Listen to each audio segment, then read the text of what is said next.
Todo pasa por la radio. A continuación, entrevistas por FM Ciudad Pringles. Despertando en la ciudad.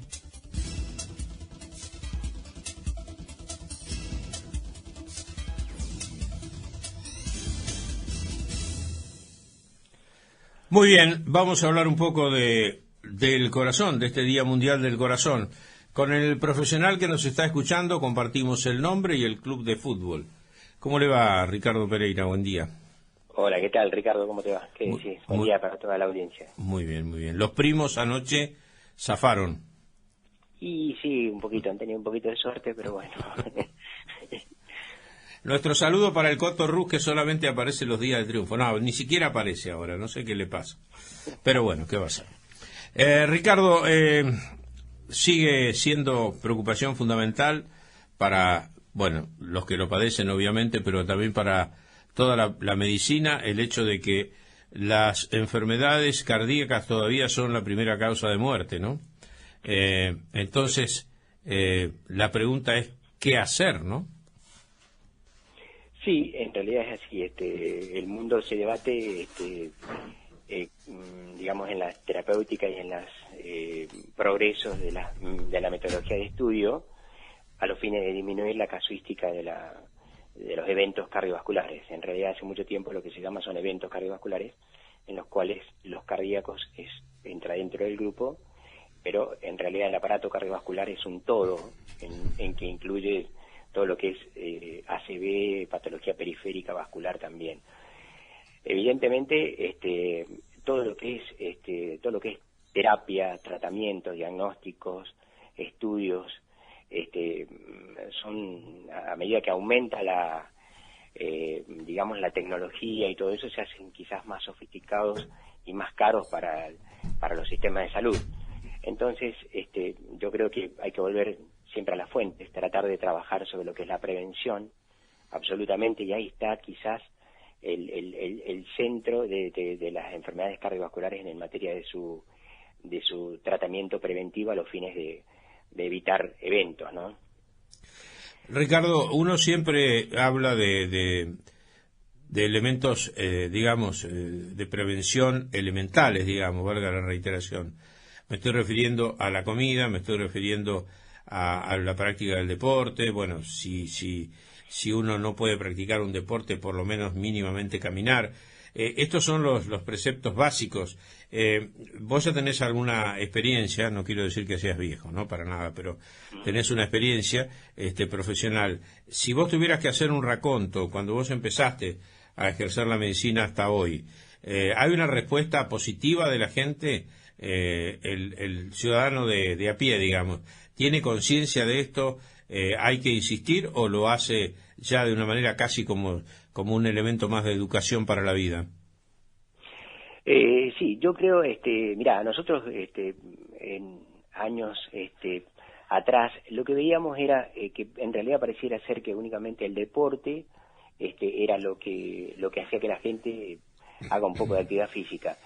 Vemos muchas calles de Pringles caminando gente, andando en bicicleta, y nos pone muy contentos porque entendemos que es una de las bases de la prevención, e inclusive bastante económico. Solamente hay que caminar. Hay un afiche de cardiología que hace mucho tiempo, y yo lo veo que se actualiza con diferentes, en donde vos fíjate que en el póster figura, hay unas zapatillas, hay una pelota de rugby, de tenis, de fútbol, remos, bicicleta, y dice, la enfermedad cardiovascular debemos prevenirla. ¿Qué armas elegís? O sea, como diciendo de que cualquier actividad física que uno haga, ¿me entendés?, va a prevenir la enfermedad cardiovascular, y eso está recontraevaluado. Porque nosotros la única forma de combatir, o sea, para la enfermedad cardiovascular desde hace mucho tiempo, el estudio Framingham que se hizo en el año 1950 y pico, 1960 más o menos, ya estudiaba y veía los factores de riesgo, porque hay dos grandes grupos de enfermedades cardiovasculares en materia de causas, en materia de motivos por los cuales se producen. Uno son las congénitas, que son las enfermedades cardíacas en las cuales se producen en el bebé, y las adquiridas. para padecer ese tipo de enfermedades existen una serie de elementos que se tienen en cuenta y que ayudan un poco al diagnóstico de la enfermedad, o por lo menos de la prevención y la futura posible aparición o no de enfermedades cardiovasculares. Son los factores de riesgo. Cuando hablamos de factores de riesgo, nosotros tenemos un grupo de factores de riesgo que son no modificables, que son la herencia, o sea, los patrones que nos vienen en forma genética de nuestras familias con antecedentes cardiovasculares. Nosotros eso es inmodificable. Después, algunas personalidades, hay características de los factores respecto a factores de riesgo de la personalidad de la gente que va a padecer enfermedad coronaria, enfermedad cardiovascular, que es la característica de su personalidad. Y en el otro grupo, que son los factores modificables, son los que todos nosotros tenemos al alcance de nuestras manos, ¿me entendés? Y que no están en la farmacia en ningún lado, están en nuestras casas, en nuestra actividad y en nuestra actitud de vida, que sería controlar el peso, la presión arterial, la diabetes, trabajar sobre el sedentarismo, el estrés y una serie de cuestiones y algunos factores que todavía se desconocen. Pero sobre esos factores nosotros podemos influir significativamente en la prevalencia o no de la enfermedad. Ricardo, muchas veces, bueno, vos hiciste un raconto básicamente de lo físico, digamos, ¿no? Ahora, ¿cómo influye en determinadas personas que uno las ve muy atléticas, que no tienen un gramo más de grasa, pero que indudablemente entra a jugar la psiquis, ¿no? A través de aprensiones, a través de personalidades de pronto conflictivas. ¿Cómo influye esto en el riesgo cardíaco? Perdón, no te interpreto bien la pregunta. ¿Cómo sería? Claro, uno habla de cuestiones físicas, ¿no es cierto? Sí, sí. Obesidad, falta de entrenamiento, de caminar, de quemar energías de alguna manera. Pero hay también una cuestión psíquica dentro de esto, ¿no? Aquellas personalidades que de pronto son complicadas, son complejas, que contribuyen incluso a autoenfermarse, si se quiere. ¿Cómo influye la psiquis en estas cuestiones? Porque de pronto uno sabe de personas que tienen problemas, que tienen colesterol, que les afecta el funcionamiento cardíaco, y uno las ve estéticamente, están muy bien. ¿Cuál es el grado de implicancia de la psiquis ahí? Bueno, cuando decíamos de los factores probablemente modificables, la personalidad, las características son poco modificables, ¿entendés? Pero la actividad de estrés, por ejemplo, lo que es toda la parte laboral, la exigencia frente a diferentes tipos de tareas, el mundo hoy tan conflictivo y competitivo, ¿no es cierto? Fíjate que hoy la gente, cuando nosotros veíamos en los noticieros que en los países súper desarrollados se levantaba la gente a las 4 o 5 de la mañana para hacer cola para comprar el último iPhone, decía, pero qué gente loca que está el mundo, y nos llegó, ¿me entendés? Entonces me parece que el mundo pasa, la vida del ser humano pasa por otra cosa, y el gran poder de tener, digamos, de pertenencia, a algunos le va el celular, a otros le va el auto, al otro le va el country, al otro le va el viaje, al otro le va... Entonces la vida quizás pasa por seguramente, nosotros los que vemos la vida, yo personalmente con mi profesión veo el prisma de la vida de otra manera, ¿me entendés? Pero a veces es difícil transmitirlo a eso, es difícil que la gente entienda, y de pronto tenemos que quizás abstraernos un poco a todo ese mundo de altísimo consumo que va desde las marcas, insisto, en la tecnología y todo lo demás. Y eso genera una competencia permanente con uno mismo, voy a tener esto, y son como diferentes tipos de objetivos de vida que insólitamente se presentan sobre cosas materiales, ¿me entendés?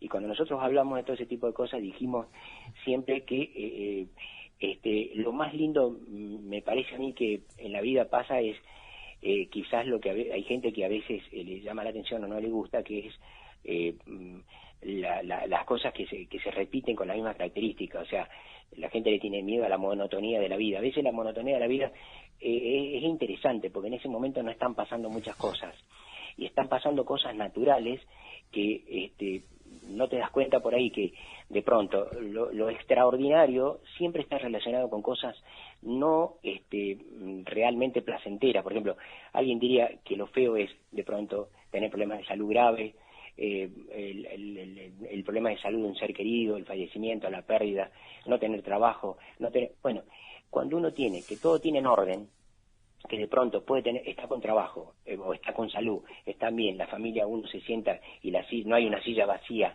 en la Navidad o en eso, la pucha no se da cuenta de todo lo que tiene en ese momento, ¿me entendés? Y quizás lo vamos a valorar cuando esas cosas no estén. Por eso te digo, a veces la monotonía y las cosas que parecieran ser cansadoras o repetitivas, ahí está la felicidad. Muy sencillo es, y tan profundo y tan importante que es. Entonces quizás cuando algunas civilizaciones aborígenes o qué sé yo, un tanto nos informan o tenían otra forma de vida en muchas cosas, no sé quién eran los sabios, ¿no? La carrera de hoy es terrible por el consumo y ese nos genera un desgaste terrible y un alto consumo de energía y de salud. Por eso interpreto que quizás a veces... Hola. Sí, te escucho.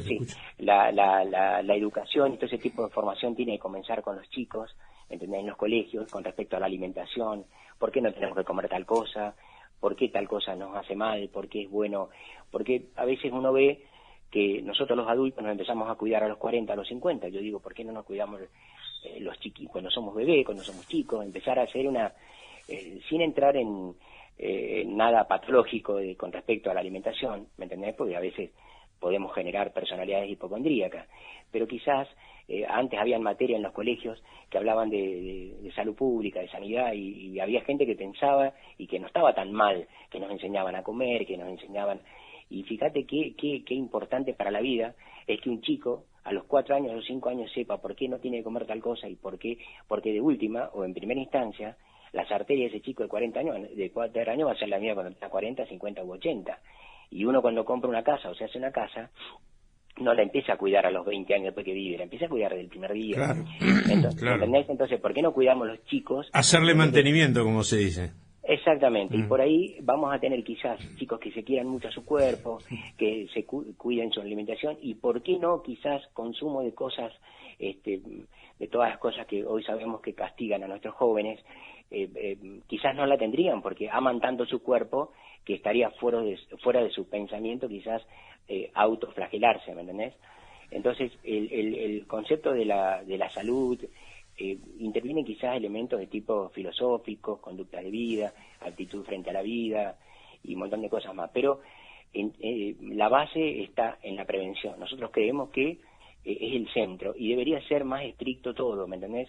No debería haber actividades deportivas, si la gente no está previamente estudiada, evaluada. Todo el mundo puede hacer de todo, pero no todos pueden hacer lo mismo. Claro, claro, por supuesto. Entonces habría que ver si nosotros siempre decimos lo mismo, hay conceptos errados en algún tipo de cosas.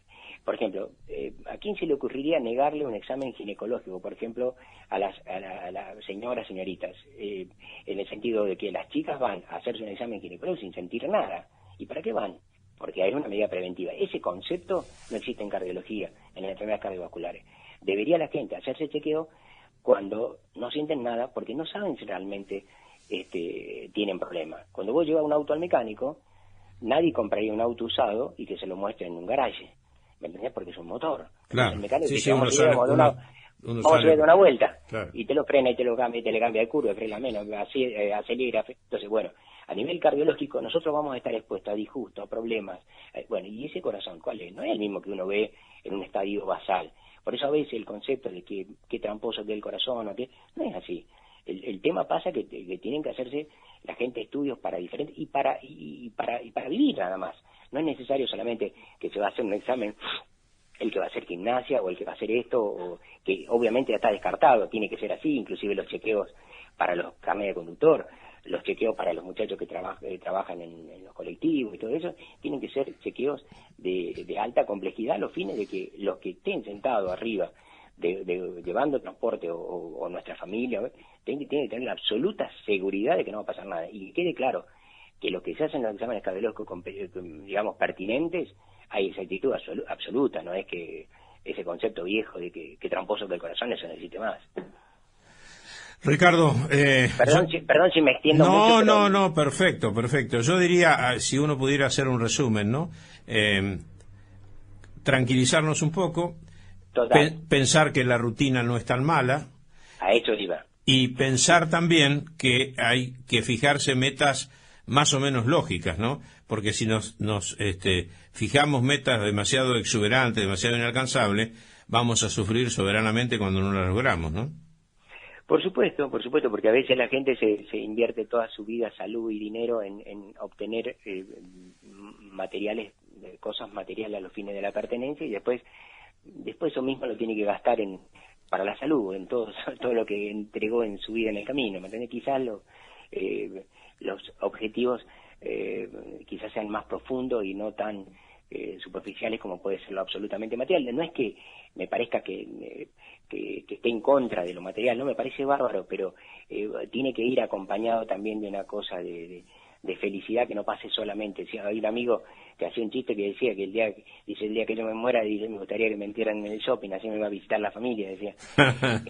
Entonces, viste, es como que los shoppings están más visitados en cualquier lugar del mundo que un lugar histórico, que un paisaje. Claro. Estamos todos medio locos, y sí, me incluyo, claro, claro. Sí, por supuesto.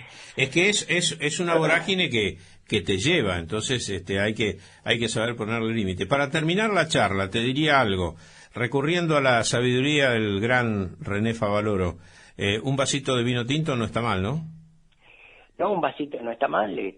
Siempre se dice que el problema no es las mezclas, sino la cantidad de las mezclas que uno le pone, ¿no? Pero no está mal, pero insisto, mucho más importante que un vasito de vino es lo que no debemos comer. Está bien, sí, por supuesto. No, yo decía, para festejar el Día del Corazón, un vasito de vino tinto vendría bien. No vendría mal, sí, no vendría mal, absolutamente, por supuesto que sí. Gracias, Ricardo, un abrazo, gracias por estos minutos. Gracias, luego. Chau. Despertando en la ciudad, Magazine Radial, de lunes a viernes, de 9 a 11:30, con la conducción de Ricardo Giacone, por FM Ciudad Pringles, 88.7 MHz, la radio.